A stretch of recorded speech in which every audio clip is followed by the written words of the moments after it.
we are occupied with so many desires, so many intentions. That is where we have lost that first love experience.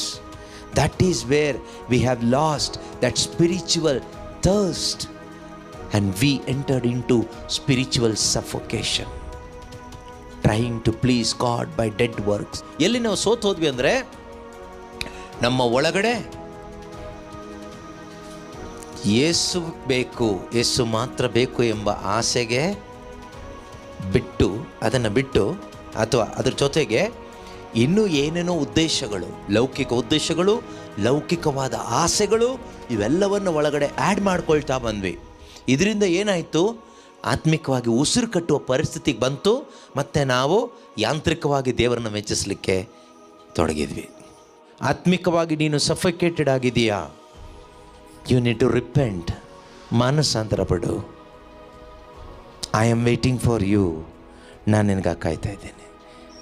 ಅಂದು ನೀನು ನನಗಾಗಿ ಕಾಯ್ತಾ ಇದ್ದೆ, ಆದರೆ ಇವತ್ತು ನಾನು ನಿನಗಾಗಿ ಕಾಯ್ತಾ ಇದ್ದೀನಿ.